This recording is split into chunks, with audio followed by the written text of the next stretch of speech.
So, welcome dear students and welcome to this class of political science. Here we are going to discuss कि nation building में India को क्या-क्या दिक्कतें आई थी partition के बाद और क्या-क्या प्रॉब्लम्स फेस करने पड़े थे इंडिया को, उन सारे मुद्दों के बारे में हम डिस्कस करेंगे डिटेल में।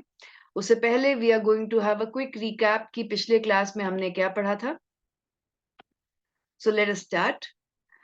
जो चैप्टर का नाम है वो है चैलेंजेस ऑफ नेशन बिल्डिंग। इसमें हम लोगों ने शुरुआत किया था कि किस तरीके से किसी भी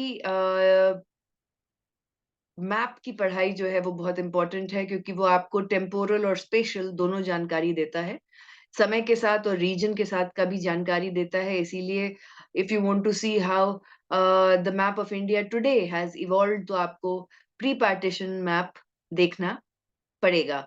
प्री पार्टीशन मतलब पार्टीशन से पहले। प्री जब भी शब्द जोड़ते हैं किसी भी शब्द के आगे तो उसका मतलब उस पर्टिकुलर प्रोसेस के पहले।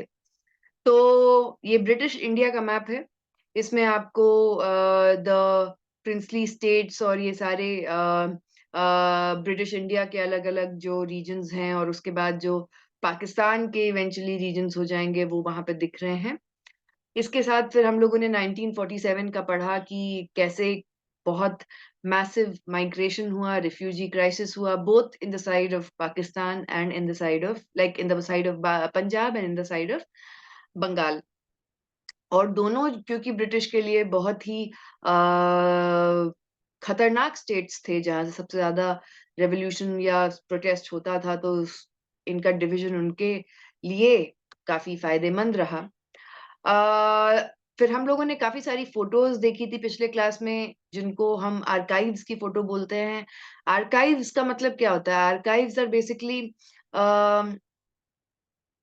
एनी सोशल ऑर्गेनाइज़ेशन या सोशल इंस्टीट्यूशन जो सरकार चलाती है, it is like a museum of sorts लेकिन हिस्ट्री के images, sculptures uh, letters newspapers उनका फ़ोटोग्राफ्स, वीडियोज़ इन सब का एविडेंस रखती है। तो इंडिया में भी नेशनल आर्काइव्स हैं, आपके नेहरू मेमोरियल म्यूज़ियम में भी नेशनल आर्काइव्स हैं आपके। हम लोगों ने फिर न्यूयॉर्क वर्ल्ड टेलीग्राम न्यूज़पेपर का 14 अगस्त 1947 का न्यूज़पेपर भी पढ़ा कि उसका two nations born in India's British and 200 year rule. इसमें फिर हम लोगों ने अलग-अलग फ़ोटोज़ देखी कि किस तरीके से रिफ्यूजी क्राइसिस, कम्युनल वायलेंस ये सारा किस तरीके से चलता गया और इन सब फिर ट्विस्ट ऑफ डेस्टिनी का जो स्पीच था, ट्विस्ट का मतलब हम लोगों ने पढ़ा और किस तरीके से नेहरू ने इसको एड्रेस किया, कैसे टाइम्स ऑफ इंडिया ने पहला जो इंडिया के पार्टीशन के बाद मतलब ब्रिटिश इंडिया के पार्टीशन के बाद इंडिया का जो पहला पब्लिश किया न्यूज़पेपर बॉम्बे से August 15th was a Friday और 2 अन्ना का ये पेपर था और किस तरीके से Nehru is asking for big effort from the people ये सारी चीज़ों की बात की। जब इंडिया एस्टेब्लिश हो गया तो उसके पास 2 चैलेंजेस थे। पहला था कि एक डेमोक्रेटिक गवर्नमेंट कैसे बनाई जाए? क्योंकि डेमोक्रेटिक गवर्नमेंट बनानी आसान नहीं होती है। जहाँ-जहाँ भी डेमोक्रेसी के लिए अपराइज़िंग हुई है या डेमोंस्ट्रेशन हुआ है, वहाँ-वहाँ ज़रूरी नहीं है कि वो मिलिट्री अथॉरिटेरियन डिक्टेटरशिप से सक्सेसफुली निकल पाए हों और डेमोक्रेसी को इम्बाइब कर पाए हों। दूसरा कि गवर्नमेंट जो है वो स्पेसिफिकली माइनॉरिटी या सोशली डिसएडवांटेज ग्रुप्स के लिए भी एम्पावर करने की उनको कोशिश करेगी, दोनों पॉजिटिव और नेगेटिव लिबर्टी देते हुए। तो what is the meaning of negative liberty? Negative liberty का मतलब होता है कि जब आपके चारों तरफ आपके खिलाफ कोई चैलेंजेस नहीं है आपको ग्रो करने के लिए और इसलिए you have full freedom. Positive liberty का मतलब होता है you are self empowered to make those changes. Uh, अब इसमें अंतर क्या है? अंतर ये है जैसे फॉर एग्ज़ाम्पल जब 1963 में जो एक बहुत ही पॉपुलर फेमिनिस्ट ऑथर थी बेटी फ्रीडन उन्होंने किताब लिखी थी फेमिनिन मिस्टीक। तो उन्होंने उन हाउसवाइफ्स की स्टडी की जो बड़े-बड़े पैलेसेस और बंगलोज़ में रहती थी। They had servants, they were well educated, they knew everything, you know and they had a lot of money and everything. and they came from very elite classes, but they all were suffering from some kind of anxiety, depression, or a fact of not feeling empowered enough. उन सबको ये चीज लग रही थी कहीं ना कहीं। तो जरूरी नहीं है कि आपके पास सारे प्रिविलेजेस आ जाएं तब भी you feel free, not necessary. तब भी you feel empowered, not necessary. तो ये केस स्टडी उस चीज की जानकारी देता है। 3 चैलेंजेस थे। पहला चैलेंज था कि कैसे आप नेशन को यूनाइट कीजिएगा, लेकिन डाइवर्सिटी को अपनाते हुए। ये नहीं कि आप एक नेशनल आइडेंटिटी बनाने के लिए सिर्फ एक भाषा या एक धर्म का उपयोग कीजिएगा। The diverse languages, diverse ethnicities, diverse tribal heritage, ये सारी चीजें जो हैं आप इसको संभाल के रखिएगा। तो अगर आपको क्वेश्चन आता है कि what were the challenges faced by India after partition, तो बहुत सारे चैलेंजेस इंडिया को फेस करने पड़े। सबसे मेजर जो चैलेंज था वो था डिस्प्लेसमेंट एंड माइग्रेशन का। ह्यूमन हिस्ट्री में इतना माइग्रेशन ह्यूमन हिस्ट्री में इतना माइग्रेशन पहले नहीं हुआ है। जब फ्रेंच रेवोल्यूशन हुआ था तो उस तरीके से माइग्रेशन का क्राइसिस नहीं हुआ था, डिस्प्लेसमेंट का क्राइसिस नहीं हुआ था 1789 से जब शुरू हुआ वो। जब अमेरिकन रेवोल्यूशन शुरू हुआ 1776 में, तो डिस्प्लेसमेंट का क्राइसिस नहीं था वहां पे।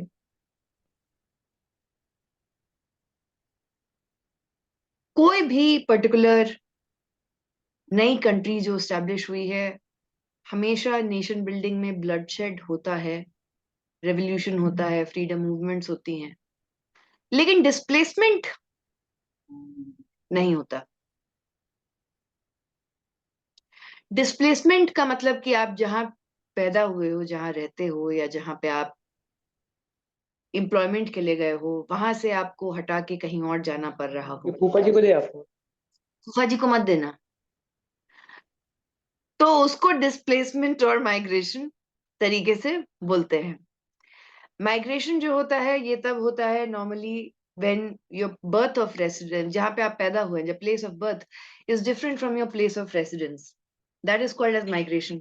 माइग्रेशन दो तरीके का होता है।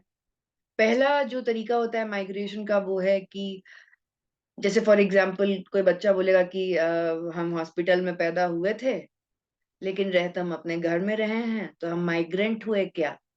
तो उसका जवाब हम देंगे पट। ऐसा जरूरी नहीं है। लेकिन अब मान लीजिए कि कोई बिहार का आप एग्जाम्पल लीजिए कि कोई पैदा हुआ सीतामढ़ी में और रह रहा है बॉम्बे में, या छोड़ दो, कोई पैदा हुआ सीतामढ़ी में और रह रहा है पटना में, तो सीतामढ़ी से हटके वो पटना आ गया which is the capital of the state. तो ये इंट्रा स्टेट डिस्प्लेसमेंट है। अगर कोई पटना में पैदा हुआ और आके दिल्ली या मुंबई में रह रहा है तो वो इंटर स्टेट माइग्रेशन हो गया कि उसने स्टेट ही बदल दिया। तो यहाँ पे माइग्रेशन का कोई concept just at the day of 14th या 15th ऑफ अगस्त कौन किस देश का निवासी है ये क्लियर नहीं था। कौन कहाँ रहेगा, कौन पाकिस्तान में रहेगा, कौन इंडिया में रहेगा, कौन ईस्ट पाकिस्तान में रहेगा, कौन इंडिया में रहेगा। और रातों रात कम्युनल वायलेंस शुरू हो गई, कर्फ्यू हो गया। तो जो माइग्रेशन कर भी पाए तो वो अपना सब चीज खो के अपनी जान बचाते हुए they were able to migrate. Millions of people का घर जो है वो उजड़ गया एंड दे वर फोर्स्ड, क्योंकि बॉर्डर्स नए बन रहे थे।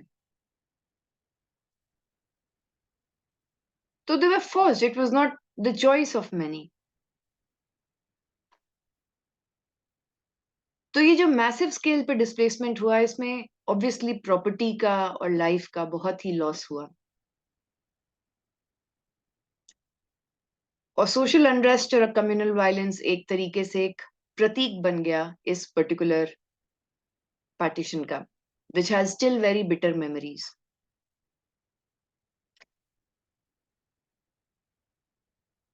माइग्रेशन आज के समय पे a lot of people, at least specifically according to the census, men migrate in India because of job opportunities, looking for employment. Women migrate because of marriage, and specifically rural migration ही उनका ज्यादा होता है कि एक गांव से दूसरे गांव उनकी शादी हो गई तो they migrated. तो you can still say कि migration is an option or a choice. लेकिन उस समय it was not a choice. Displacement is never a choice. जब भी डिस्प्लेस किया जाता है किसी को तो हमेशा उस पर्टिकुलर इंसान या उस पर्टिकुलर कम्युनिटी से ज्यादा पावरफुल फोर्स उसको डिस्प्लेस करता है, वो नेचर हो या ह्यूमन हो. जोशीमठ में अभी लैंडस्लाइड हुआ, इसरो ने बोला है कि तहरी गढ़वाल रीजन में भी होगा और उसके बाद फिर आपके रुद्रप्रयाग में भी लैंडस्लाइड होने की संभावना है. तो यहाँ नेचर के सामने humans are forced to displace themselves, internally displace हो गए. Migration can still be a choice in today's time with the rise of globalization and technology. Migration can also be of different ways. जैसे अभी you have migrated into a different world, a virtual world, when you are watching this presentation. This virtual world is created through technology. But जब हम 1947 का बात कर रहे हैं तो दोनों displacement और migration force थे. It was not a choice for most of the people. दूसरा जो चैलेंज इंडिया को फेस करना पड़ा which was communal violence, जो हिंदूज, मुस्लिम्स और सिख्स के बीच में काफी हुआ. Thousands and thousands of lives were lost. अब आप Good देखिए. evening, ma'am. Good evening, Arya. How are you? Ma'am, I'm fine. Ma'am, notes कब मिलेगा? मिलेगा मिलेगा. पढ़ लें अभी? मैम आप नहीं दी थी, मैटर डिफरेंट. पढ़ लें? हाँ क्यों? रिकॉर्ड हो रहा है. तो ये जो है आपका thousands of lives are displaced in this process. And अब आप ये सोचिए कि माइग्रेशन अगर कम्युनल वायलेंस में रिजल्ट करता है तो कम्युनल वायलेंस जहां से लोगों को भगाया जा रहा है वहां तो होगा ही, लेकिन जहां वो जा रहे हैं वहां भी होगा, because they are strangers to the land they are going to. बहुतों को तो पता ही नहीं था कि where they are going to go. Third challenge था इकोनॉमिक चैलेंज. इंडिया की इकोनॉमी जो थी वो बहुत ज्यादा डिपेंडेंट थी एग्रीकल्चर पे, और पार्टीशन के कारण बहुत ज्यादा डिस्ट्रप्शन हुआ. कॉटन ग्रोइंग जो एरियाज थे वो पाकिस्तान के साइड चले गए, जूट ग्रोइंग एरियाज थे वो बांग्लादेश यानी ईस्ट पाकिस्तान के साइड चले गए. तो एग्रीकल्चर में भी इंडिया को काफी लॉस हुआ. जो बहुत ही प्रोडक्टिव और फर्टाइल एरियाज थे वो बॉर्डर क्रिएशन के कारण बट गए. एज यू नो कि peninsular India is not very fertile. It is good for mining but not for fertility. तो जो आपका इंडस रिवर था उसका फर्टाइल रीजन जो है वो पाकिस्तान की तरफ चला गया, और जो आपका ब्रह्मपुत्र और ये का है वो आपका ईस्ट पाकिस्तान की तरफ चला गया. तो लोगों में काफी फूड शॉर्टेज भी हो गई, जो बहुत बड़ा इकोनॉमिक चैलेंज था कि अगर लोग आ रहे हैं जान बचा के किसी भी तरह पहुंच पा रहे हैं तो उनको अनाज मिल रहा है कि नहीं. How will they survive even after they have reached whatever place they wanted to reach. तीसरा जो है वो पॉलिटिकल इंस्टेबिलिटी. जब आप सबसे बड़ा पॉलिटिकल इंस्टेबिलिटी क्या था? पाकिस्तान और इंडिया जो है जो फर्स्ट, बहुत सारे स्कॉलर्स बोलते हैं कि there were two partitions. One partition took place in 1947, the other one was 71. That is creation of Bangladesh. जबकि ईस्ट पाकिस्तान पहले ही बन गया था. But there's a difference between West and East Pakistan. West Pakistan was on the basis of religion. East Pakistan was on the basis of language. एक जगह regional variation था, दूसरी जगह लिंग्विस्टिक वेरिएशन था।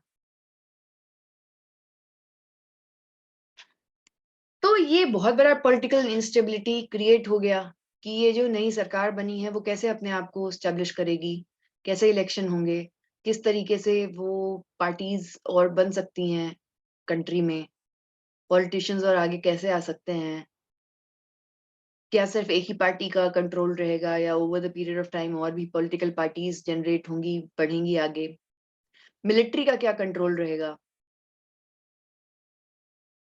मिलिट्री के तो मैक्सिमम जवान जो थे, जो इंडिया में जो ब्रिटिश के लिए फर्स्ट और सेकंड वर्ल्ड वॉर में they were forced to fight, they came from the Sikh regiment. और जब पहला फर्स्ट वर्ल्ड वॉर हुआ था तो स्पेनिश फ्लू भी उसी समय हुआ था, which was another respiratory disorder. Spanish flu को स्पेनिश फ्लू इसलिए बोलते हैं क्योंकि वो स्पेन ने उसका रिपोर्टिंग किया था, नॉट बिकॉज कि वो स्पेन से ओरिजिनेट किया था। ओरिजिनेट वो यूएस में किया था, वहां के मिलिट्री कैंप्स में किया था। लेकिन कोई भी वेस्टर्न मीडिया उसके बारे में छाप नहीं रहा था कि इतने हाई लेवल का रेस्पिरेटरी इलनेस और पैंडेमिक फैला हुआ है, specifically because they did not want to give Germany, Ottoman Empire, Austria, Hungary the doubt कि ये कमजोर है, और खासकर मिलिट्री कमजोर पड़ रही है। नहीं तो वो जीतता हुआ हार भी जो भी वॉर है वो हार जाते। लेकिन स्पेन ने इसको पब्लिश करना, इसके बारे में शुरू किया, इसीलिए that was it became known as the Spanish flu, not because it originated in the Spain territory, Spanish territory. तो इंडिया के जो सिख रेजिमेंट्स थे मैक्सिमम, वो बहुत सारे लोग जो हमारे जवान थे, they did not die in the battlefield, they actually died on their beds because of the pandemic during the First World War. दूसरा पॉलिटिकल इंस्टेबिलिटी ये भी था कि जब 1947 में इंडिया पाकिस्तान बनेगा, so that is also the beginning of the Cold War, right? क्योंकि वो कोल्ड वॉर का शुरुआती दौर है, तो now both US and Soviet Union are going to put pressure on these newly independent states that do not have experience in governance. So you have to tread very lightly. You have to understand कि उनका क्या focus है, what do they want? क्योंकि now you are territory on the global map and you have to take your own decisions. तो political instability बहुत ज्यादा थी। पांचवा, integration of princely states. India में 500 से ज्यादा प्रिंसली स्टेट्स थे, और हर प्रिंसली स्टेट जो है वो चाहता था कि उसी का मतलब द कॉमन फीचर वाज कि जितने भी प्रिंसली स्टेट्स थे, कोई भी नहीं चाहेगा कि वो अपना लैंड और अपना रिसोर्स और अपना अस्तित्व छोड़ के they become part of a country, क्योंकि there was always a concept of kingdoms, right? तो they could have existed, they would have existed within India, but a separate territory, which didn't make sense. But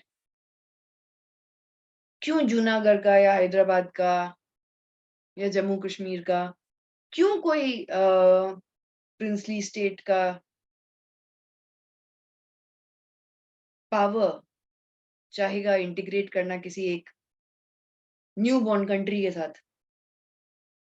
और integration के भी बहुत सारे मतलब, it is not just कि आओ आओ हम दोनों दोस्त हैं, ऐसे हाथ मिला लिए बात खत्म, नहीं। It needs to be on the map, it needs to be administrative, it needs to be politically maneuvered, logistical challenges होते हैं। फिर रिफ्यूजी क्राइसिस हुआ, जो मिलियंस ऑफ प्लेसेस पीपल जो डिस्प्लेस हुए थे, जिसमें से बहुत सारे बच्चे थे, बहुत सारी औरतें थे, बहुत सारे एल्डरली लोग थे। तो उनको basic necessity, food, water, shelter कैसे मिलेगा, कहाँ मिलेगा? आपने वन ऑफ द फोटोज में देखा कि पुराना किला और हिस्टोरिक जितने भी फोर्ट्स थे उनके अंदर लोगों को रिफ्यूजी कैंप्स बनाए गए थे उनके लिए। But even the government knows कि वो टेम्पररी है, it can not be the full time solution. छठे के बाद यहाँ सातवां आएगा, मैंने आठवां क्यों लिखा है पता नहीं। You can make fun of it, it is okay. But हाँ, तो सेवेंथ कल्चरल चैलेंज था कि creation of two separate nations आया। अब दोनों के अलग अलग कल्चर हो गए, लैंग्वेज हो गया, रिलीजन हो गया, तो लोगों के भी कल्चरल चैलेंजेस फेस करने का, प्रोसेसिंग करने का टाइम लगेगा ना, कि कैसे वो एक नेशनल आइडेंटिटी बनाएंगे अपने कॉमन ग्राउंड पे, क्योंकि उससे पहले तो ऐसा था नहीं। पूरा का पूरा कल्चर ही चेंज हो गया। कल्चर आपका दो तरीके का होता है, एक होता है इनफॉर्मल कल्चर यानी रीति रिवाज, norms, traditions, music, literature, all of that. और फॉर्मल कल्चर होता है लॉ। तो आपका ये भी पार्टीशन के कारण चेंज हो गया, तो कल्चरल चैलेंजेस भी बहुत बड़ा एक इशू बन गए पार्टीशन के बाद। So now look, let us look at displacement. ये सबसे बड़ा दुनिया का लार्जेस्ट फोर्स्ड माइग्रेशन था ह्यूमन हिस्ट्री का। जैसे कि मैंने बताया, in none of the revolutions did displacement happen to that scale. Billions of people were uprooted. लोगों को अपरूट करना और उनको कहीं और फेंक देना was the tendency of the British Empire for a very long time. For example, Assam में वहां की ट्राइबल पॉपुलेशन को माइनॉरिटी बना के मैक्सिमम जो लेबरर्स यूपी या झारखंड, राजस्थान से फोर्स्ड माइग्रेशन करके आसाम के टी फील्ड्स में भेज दिया गया। दार्जिलिंग में नेपाल से वो लेके आए लेबरर्स को to work at low cost, and all of that was on the basis of laws, because 1860 तक आ चुका था द ब्रिटिश पीनल कोड और the Indian penal code which they used as the terminology, कि अगर कोई जबरदस्ती, मतलब if you choose not to go, if you have been told to, then you can be arrested, so you have to go. अब कोई इंसान अकेले तो नहीं जाएगा, वो अपने परिवार के साथ जाएगा।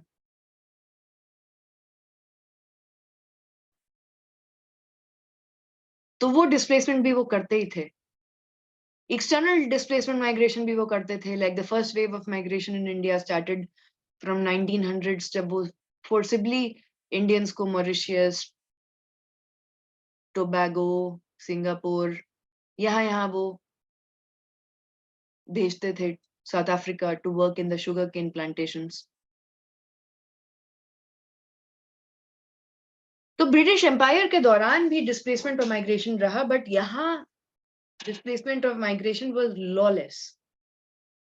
Lawless in the sense that there was no law governing safety of individuals and their families when the migration was taking place.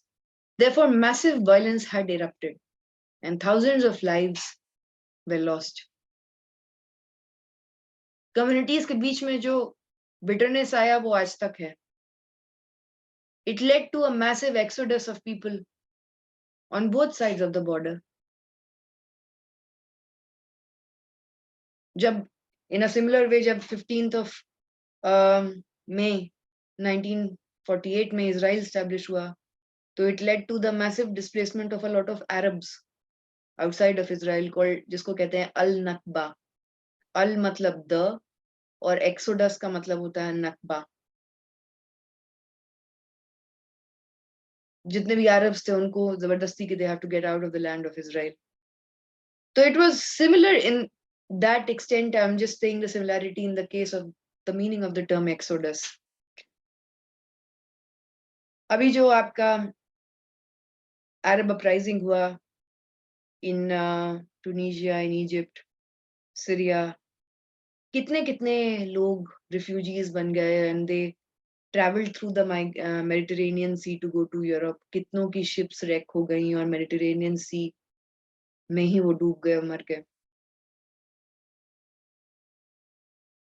Civil war always creates a massive exodus, जो अभी पिछले 10 साल में काफी यूरोप itself was like कि we need to have legal ways of controlling this.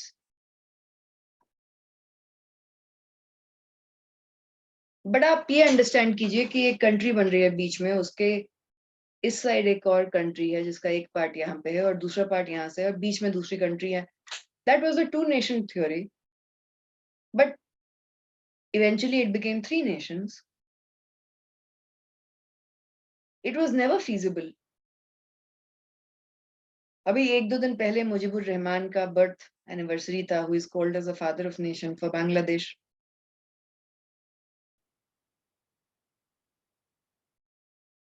4 दिसंबर 1971 को इंदिरा गांधी ने फिर इंडियन आर्मी और एयरफोर्स को पावर दिया था कि टू लिबरेट बांग्लादेश, क्योंकि उससे पहले और टू क्रिएट बांग्लादेश, उससे पहले जो था एक बहुत बड़ा साइक्लोन, भोला साइक्लोन भी आया था वहां पे, जहाँ पे बहुत लोगों की मौत हुई थी. तो जो 1971 में बांग्लादेश बना, तो फिर एक्सोडस हुआ था, फिर माइग्रेशन हुआ था. बंगाल तब भी डिस्टर्ब हुआ था, 47 में भी बंगाल डिस्टर्ब हुआ था.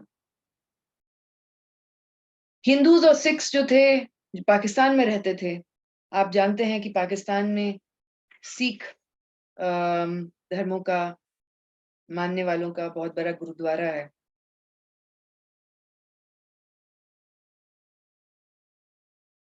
काफी सारे सिख पाकिस्तान जाने के लिए उनको वीजा मिलता है because they want to go for the pilgrimage.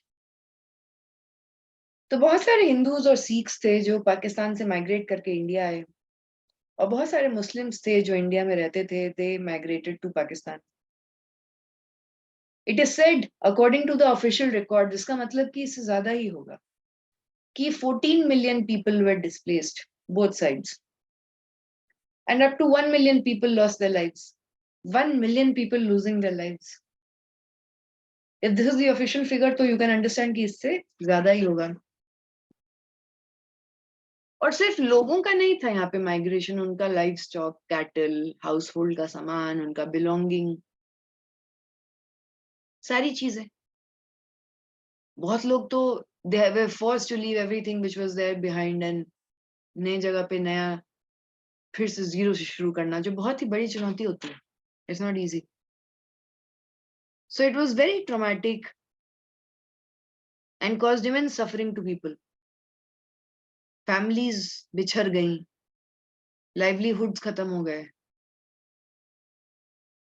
तो सोशल और इकोनॉमिक इम्पैक्ट बहुत ज्यादा रहा इनका. सेकंड था कम्युनल वायलेंस. जो कम्युनल वायलेंस कॉज हुआ था इंडियन पार्टीशन से, ये बहुत ही ट्रेजिक इवेंट था in the history of India. India wanted to be a secular country जहां पे सारे धर्म के लोग रहें. Pakistan was with the Muslim majority. जो कम्युनल वायलेंस था वो प्राइमरली हिंदूज, मुस्लिम्स और सिख्स के बीच में था. 3 रीजन्स थे इनके. रिलीजियस रीजन था, पॉलिटिकल रीजन था, इकोनॉमिक फैक्टर था. और बहुत सारे सोशल डिविजन्स कम्युनिटीज में आगे चल के भी होते रहे. जैसे फॉर एग्जांपल पंजाब में जो हुआ, वहां पे राइट्स शुरू हो गए the moment borders were drawn. And यही वायलेंस जो है बंगाल और बिहार में भी फिर फैला. अब दोनों इंडियन और पाकिस्तानी गवर्नमेंट्स दोनों के लिए बहुत मुश्किल था to contain the violence. In one of the stories which is written about the formation of Delhi University and other colleges और क्या हुआ वहाँ 1947 में, तो उसमें से एक कहानी है कि 15 अगस्त को, क्योंकि everyone was waiting for 15th of August, तो बच्चों का कुछ ग्रुप इंडिया गेट जाना चाहा. 4-5 बच्चों का ग्रुप गया. उनके कॉलेज के प्रिंसिपल भी साथ में उनके प्रोटेक्शन के लिए गए. When they went to India Gate, they were shocked. There was a communal riot going on. People were running after each other, ready to cut each other's throat with the knife. अब ये बच्चे घबरा गए। Police को भी phone किया तो पता चला कि पुलिस की सारी जितनी भी लिमिट थी, क्योंकि दिल्ली के हर पार्ट में इस तरीके से हो रहा था। तो पुलिस की जो संख्या थी वो भी कम थी। कैसे करके सारे बच्चे वापस लौट के सेफली आए। But the violence was huge. It was not a day of jubilation or rejoicing.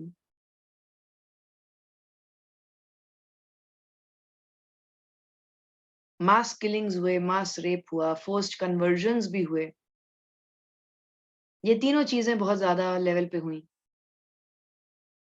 और दोनों इंडिया पाकिस्तान का जो सोशल फैब्रिक है उसको चेंज कर दिया हमेशा हमेशा के लिए, because there was a creation of legacy of bitterness and distrust, जो बार बार वॉर्स होंगे, बार बार आएगा। तीसरा था इकोनॉमिक चैलेंज। इकोनॉमिक चैलेंज क्या होता है? पहला कि आपका जो एग्रीकल्चरल इकोनॉमी है वो तो डिसरप्ट हो ही गया है, जिसके कारण जो है आपका जीडीपी का बहुत ही बहुमूल्य पार्ट पे इम्पैक्ट पड़ा है। फार्मर्स लॉस्ट देयर लैंड, उनके लाइवलीहुड्स। और आप जानते हैं कि फार्मिंग का अपना एक फ्यूडल सेटअप रहा है हमेशा हर जगह में। तो अगर कोई फार्मर अपना पूरा जमीन जायदाद छोड़ के दूसरी जगह माइग्रेट कर रहा है तो वो क्या काम करेगा, कहाँ से शुरू करेगा? लैंड ओनरशिप तो अब उसके पास है नहीं। और जरूरी नहीं है कि जो वो बॉर्डर के उस साइड उगाता था वो इस साइड उगा भी पाए। तो क्या वो लेबरर बन जाएगा? क्या करेगा? 1943 में बंगाल में ऐसे भी फैमिन आया था, तो शॉर्टेज ऑफ फूड और एसेंशियल सप्लाईज तो थे ही। क्योंकि एग्रीकल्चर इकोनॉमी ही डिस्टर्ब हो गई तो अब खाना ही नहीं, अनाज ही नहीं था, जलाने को लकड़ी नहीं, रॉ मटेरियल्स नहीं। तो दोनों की कंट्रीज में इन्फ्लेशन बहुत हाई लेवल पे हुआ। और 1949 में it was the first time when India's रूपी devalued itself for the first time after independence because of this massive inflation and economic instability that grew. दूसरा था पार्टीशन ऑफ इंफ्रास्ट्रक्चर। तो जैसे ब्रिटिश ने जब अपने ब्रिटिश एम्पायर में पूरा बनाया हुआ था रेलवेज, पोर्ट्स, रोड्स पे उतना उन्होंने नहीं किया था, बट रेलवेज और पोर्ट्स पे बहुत इन्वेस्टमेंट किया था उन्होंने।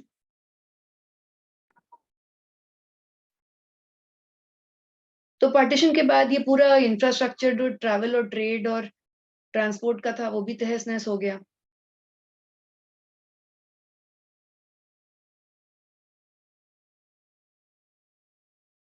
ट्रेड के लेवल तक आने आते बहुत टाइम लग जाएगा। Partition of rivers became an issue. जो Indus river treaty India sign करेगा 1960-61 में, उसमें it became a very big issue कि इंडस रिवर के कैसा डिवीजन किया जा रहा है और इंडिया कौन सा रिवर्स यूज कर सकता है और उसको किस लिए यूज कर सकता है, इरिगेशन के लिए या सिर्फ इलेक्ट्रिसिटी प्रोडक्शन के लिए। चौथा, लैक ऑफ इंडस्ट्रियल डेवलपमेंट। जब ब्रिटिश थे इंडिया में तो उन्होंने एक बहुत ही तरकीब मॉडर्नाइजेशन के नाम पे अपनाई थी, which was that they did set up factories या मिल्स इन इंडिया, जैसे कॉटन टेक्सटाइल मिल्स बॉम्बे में और ये सब में, सीमेंट फैक्ट्रीज चेन्नई में, ये सब सेटअप किया था। बट उनका मेजर मैन्युफैक्चरिंग जो था वो मैनचेस्टर या लिवरपूल यूके में ही होता था। It did not happen in India. तो इंडिया का ही रॉ मटेरियल शिप से जाता था यूके, वहां से वो प्रोसेस्ड गुड बन के वापस इंडियन मार्केट में बेचते थे उसको। कॉटन जिस जिस कंट्री में उगता था, जैसे इजिप्ट, उज्बेकिस्तान, ब्रिटिश इंडिया, सबको उन्होंने कॉलोनाइज किया हुआ था। अब मुद्दा ये आया कि जो इंडस्ट्रीज हैं आपके पास, आपका इंडस्ट्रियल बेस बहुत लिमिटेड है। आपका जो प्राइमरी सोर्स ऑफ इनकम था एग्रीकल्चर वो भी खत्म हो गया और जो इंडस्ट्रियल बेस है वो बहुत लिमिटेड है। You don't even industrial development का उतना कॉन्सेप्ट नहीं है। कि कैसे हम अपनी खुद की इंडस्ट्रीज बनाएंगे, कैसे इंफ्रास्ट्रक्चर बनाएंगे। तो सोवियत यूनियन से ये जो 5 ईयर प्लान का जो कॉन्सेप्ट है, ये इंडिया ने अडॉप्ट किया था इसको डील करने के लिए, so that they have their own concept of industries. आपके बोकारो, भिलाई, ये सबको सोवियत यूनियन ने बनाने में, स्टील सिटीज को बनाने में मदद किया है during the time of the cold war. So understand कि इंडस्ट्रियल डेवलपमेंट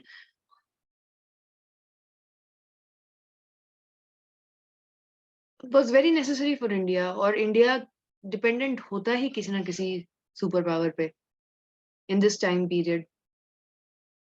जैसे जैसे सोवियत यूनियन की तरफ हम बढ़ते गए तो पाकिस्तान यूएस की तरफ बढ़ता गया, भले ही on paper there was a non aligned movement which was signed. Next issue आया करेंसी का। करेंसी सिस्टम कैसे आप लागू करेंगे? पहला, how will you fix the rate of your currency? How much would $1 be with respect to, let us see कि आज कितना है $1? आई थिंक सो 82 रुपीज होगा। किसी को पता है आज के दिन क्या है? It is 82.54 Indian rupee. तो कैसे आपका करेंसी आप लागू करेंगे? इंडिया ने रुपी तय किया, पाकिस्तान ने जो है, जो करेंसी सेटअप की, उसका नाम उन्होंने पाकिस्तानी रुपी रखा। आज के दिन पे 1 Indian rupee is 3.4 Pakistani rupees. Pakistan में भी बहुत बड़ा पिछले साल एज यू नो फ्लड आया था, मैसिव इंफ्रास्ट्रक्चरल लॉस हुआ था, बहुत loss of life and property हुआ था। तो यूएन और वेस्टर्न कंट्रीज उसको लोन दे रहे हैं। It is in a very high inflation condition. बहुत सारे जो डेमोग्राफिक पॉपुलेशन है, जो यंगस्टर्स का who can afford going outside of Pakistan are trying to move outside of Pakistan because of the economic challenges that are being faced right now.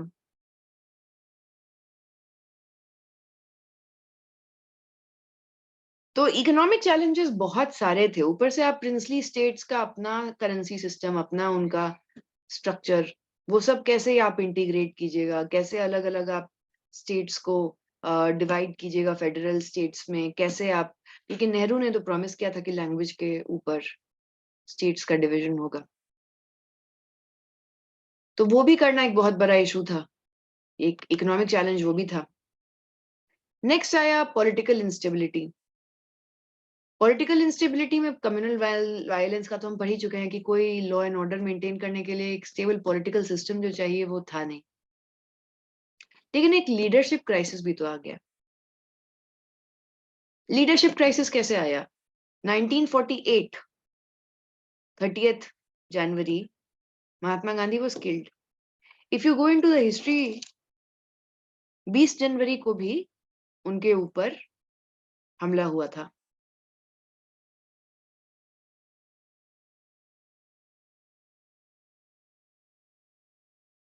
फिर 30 जनवरी को भी हुआ, शाम के 5 बजे करीब, जब वो संध्या पूजा का टाइम था।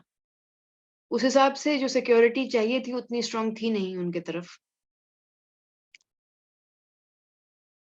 गांधी जी के डेथ के बाद there was a massive leadership crisis. Nehru का डेथ होता है 1964 में, which is 2 years after the India-China war. After the death of Nehru, it was again another massive leadership crisis that India had to go through. Ki who will be the next leader or representative who can take a huge country like India forward?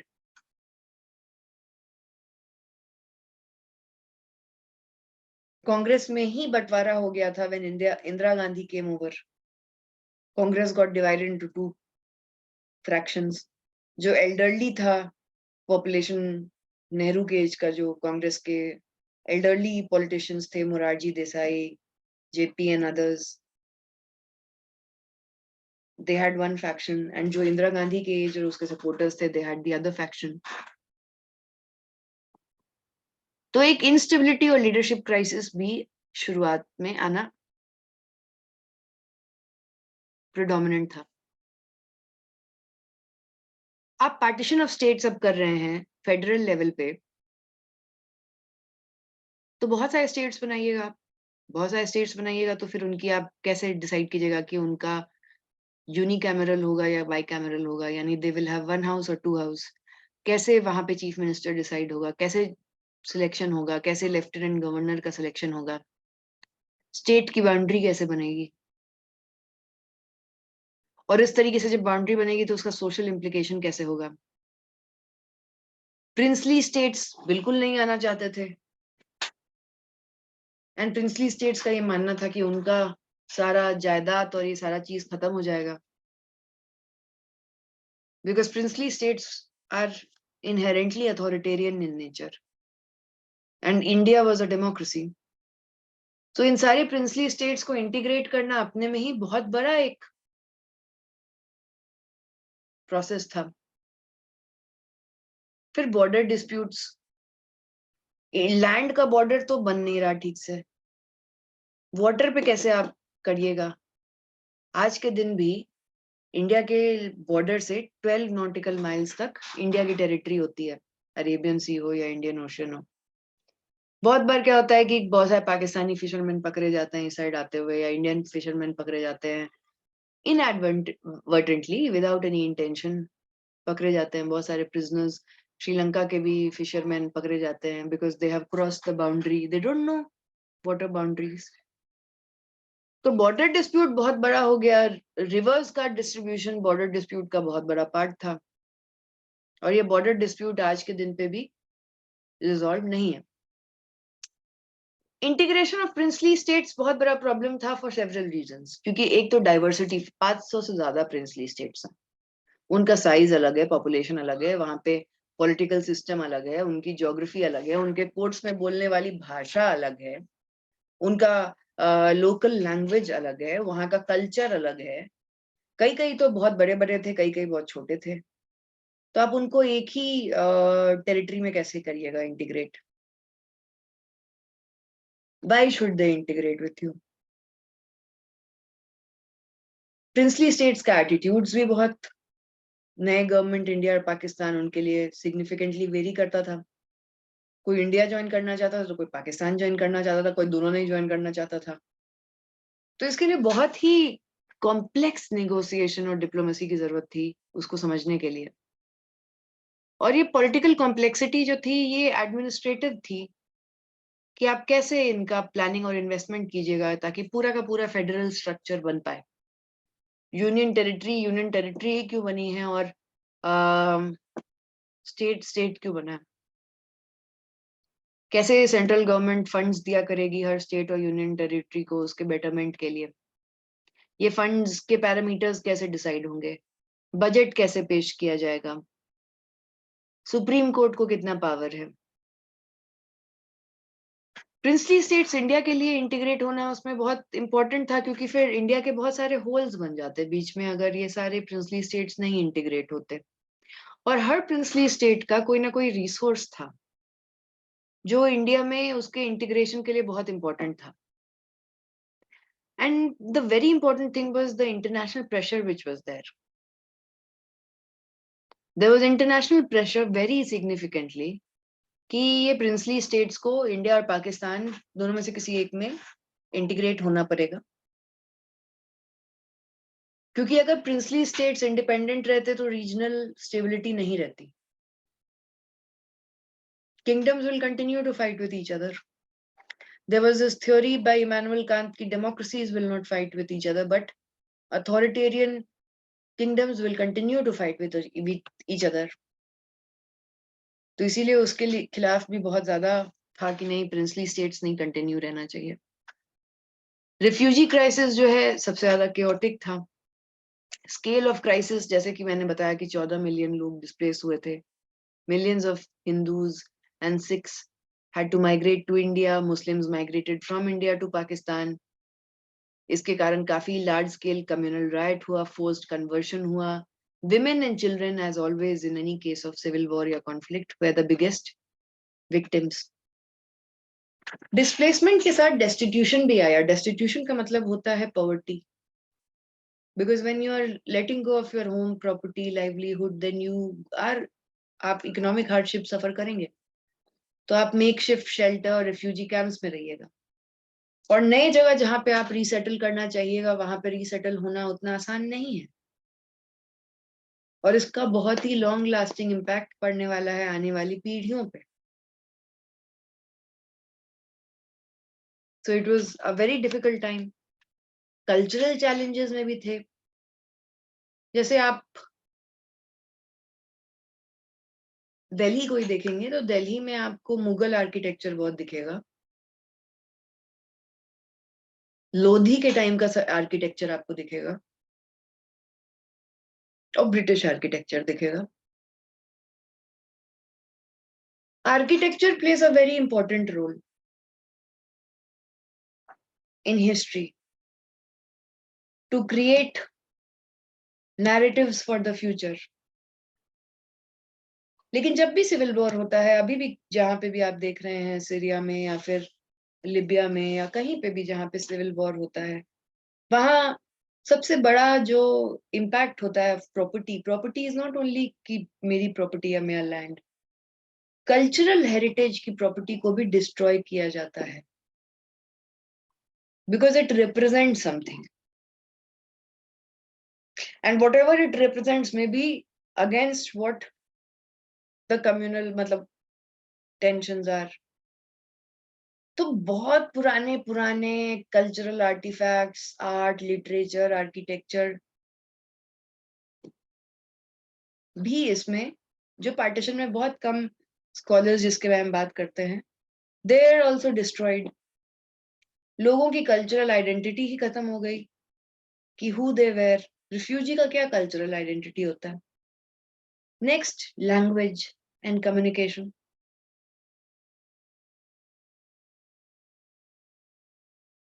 जब मुगल थे तो वहां पे court का language था Hindustani. Hindustani was a mixture of Hindi and Urdu. जब British आए तो उन्होंने इंग्लिश को ऑफिशियल लैंग्वेज बना दिया, but English was also the language of the privileged and elite. Not everyone knew English. And tribes का अलग डायलेक्ट होता है, अलग अलग जगह के नेटिव्स का अलग अलग डायलेक्ट होता है। तो इंडिया में आपका हिंदी को उस तरीके से अपनाया गया, लेकिन हिंदी के खिलाफ भी बहुत बड़ा विरोध हुआ कि नेशनल लैंग्वेजेस को नहीं बनाएंगे, specifically in south India. Pakistan में उर्दू को बनाया गया, ईस्ट पाकिस्तान में it was Bengali and not Urdu. That is why the language division inherently. भले ही दोनों मुस्लिम्स थे, मुस्लिम मेजोरिटी स्टेट्स थे, एक ही स्टेट के वेस्ट और ईस्ट पार्ट्स थे, लेकिन the official language in Pakistan, West Pakistan was Urdu, and in East Pakistan it was Bengali या बांग्ला। तो it was a communal barrier also. जब रिलीजियस डिफरेंसेस हुए तो रिलीजियस प्लेसेस ऑफ वर्शिप्स पे भी अटैक किया गया। जब आर्किटेक्चर पे अटैक किया गया तो आर्ट और आर्टिस्ट के ऊपर, राइटर्स के ऊपर भी अटैक किया गया। तो बहुत सारी आर्टिस्टिक कम्युनिटीज जो थी, कल्चरल इंस्टीट्यूशंस थे, वो खत्म हो गए। घराने जो थे बहुत सारे खत्म हो गए। तो ये कल्चरल चैलेंजेस बहुत बड़ा एक इम्पैक्ट रखा था कि आप कल्चर्स को कैसे संभाल पाओगे। और इंडिया के फ्यूचर को लेके बहुत सारे क्वेश्चंस थे कि इंडिया इतना बड़ा जो है, क्या ये यूनिफाई हो पाएगा? पाकिस्तान तो टूट गया, नेशनल यूनिटी किस कॉस्ट पे आएगा? और इंटीग्रेशन कैसे करोगे? डेमोक्रेसी को कैसे, कॉन्स्टिट्यूशन को कैसे इस्टेब्लिश करोगे? और तीसरा चैलेंज था कि पूरे सोसाइटी का डेवलपमेंट कैसे इंश्योर करोगे? इक्वालिटी और स्पेशल प्रोटेक्शन कैसे दोगे माइनॉरिटी को? मैं 3 केस स्टडीज बता के आपका यहाँ पे एंड करूंगी क्लास। पहला केस स्टडी था इससे पहले कि ब्रिटिश गवर्नमेंट ने अपॉइंट किया सर साइरल रैडक्लिफ को, जो एक ब्रिटिश लॉयर थे और पॉलिटिशियन थे जिनको कोई एक्सपीरियंस नहीं था इंडिया के बारे में, and he headed the boundary commission, यानी कि he is the person who Drew your borders. और उनको ये बॉर्डर बनाने के लिए 5 वीक्स का टाइम दिया था, सिर्फ 5 सप्ताह। और उनको कोई detail information about geography, demography, cultural differences नहीं दिया गया था। Now you see what is the impact of it. It continues till now. पहला जो आपका first problem which was there when we'll go to the debates, पहला problem जो था which of the princely states, क्योंकि हम उसकी बात कर रहे हैं, जो 565 princely states थे, उसमें से सबसे पहला रूलर था ट्रवनकोर का। The ruler of Travancore was चिथिरा थिरुनल Balarama Verma. वो इंडिया को ज्वाइन नहीं करना चाहता था, क्योंकि उसको लगता था कि उसकी ऑटोनॉमी, उसकी पावर खत्म हो जाएगी अगर वो इंडिया को ज्वाइन करता है, और हिंदी इम्पोज हो जाएगा एज अ नेशनल लैंग्वेज। और ये Travancore one of the largest states था, largest princely states at that point of time. दूसरा, तो फाइनली क्या हुआ कि जब ये कंसर्न्स आए तो महाराजा इनिशियली बोला कि वो इंडिपेंडेंट रहेगा rather than joining इंडिया या पाकिस्तान। लेकिन जितना जितना पॉलिटिकल अनसर्टेनिटी बढ़ा तो वैसे वैसे करके Travancore became a part of India in 1949। और वो नेबरिंग स्टेट कोचिन से मिला। ट्रेवनकोर कोचिन नाम का एक नया स्टेट बना, जो लेटर जाके केरला नाम का स्टेट बनेगा। And this transition was comparatively peaceful. दूसरा था निजाम ऑफ हैदराबाद। निजाम ऑफ हैदराबाद था मीर ओस्मान अली खान, जो इंडिया को नहीं ज्वाइन करना चाहता था पार्टीशन के बाद, बिकॉज वो अपना ऑटोनॉमी नहीं खोना चाहता था, अपना इंडिपेंडेंस नहीं खोना चाहता था। उसको ये डर था कि अगर हैदराबाद इंडिया को ज्वाइन करेगा तो वो अपना किंगडम खो देगा। वहां की रिलीजियस और एथनिक टेंशंस हैदराबाद में बढ़ जाएंगी, क्योंकि हैदराबाद में मैक्सिमम मुस्लिम पॉपुलेशन थी, और मैक्सिमम मुस्लिम पॉपुलेशन जो हैदराबाद की है वो इंडिया को ज्वाइन करने के बाद डिस्प्लेस हो जाएगी। उसको ये भी डर था कि अगर हैदराबाद इंडिया से इंटीग्रेट करता है तो उसके जो स्टेट का वेल्थ है, रिसोर्सेज है, क्योंकि वहां पे आयरन और कोल का बहुत मात्रा था, ये सब खत्म हो जाएगा, एक्सप्लॉइट कर लिया जाएगा इंडियन गवर्नमेंट द्वारा। लेकिन Indian government was very determined कि हैदराबाद को इंडिया का पार्ट बनाना ही है। And in September 1948 Indian forces invaded Hyderabad, और निजाम को he had to sign the instrument of accession which brought Hyderabad under the authority of Indian government. ये बहुत बड़ा अचीवमेंट था इंडियन गवर्नमेंट के लिए, क्योंकि एक टेरिटोरियल इंटीग्रिटी मेंटेन करना था, और दूसरा ये एग्जाम्पल भी देना था कि अगर आपके पास मुस्लिम मेजोरिटी है तो वो मार्जिनलाइज नहीं होगी। तीसरा था नवाब ऑफ भोपाल। वो भी तैयार नहीं था, हमीदुल्ला खान, क्योंकि उसको भी डर था कि उसके मुस्लिम पॉपुलेशन के साथ मार्जिनलाइजेशन होगा, उसका ऑटोनॉमी खत्म हो जाएगा। ऊपर से भोपाल जो है बहुत ज्यादा बॉक्साइट और कोल प्रोड्यूस करता था उस समय, तो उसको इसका भी डर था कि एक्सप्लॉइटेशन हो जाएगा। तो 1949 जून में ही had to sign the instrument of accession, जो भोपाल को अथॉरिटी ऑफ इंडिया में लेके आया, और उनके मुस्लिम प्रोटेक्शन जो पॉपुलेशन, उनको प्रोटेक्शन भी मिला। तो ये 3 बेसिक थे। जम्मू कश्मीर एक अपने में ही चैप्टर है। तो ये 3 प्रिंसली स्टेट्स का आपका एग्जाम्पल एनसीईआरटी में भी दिया हुआ है।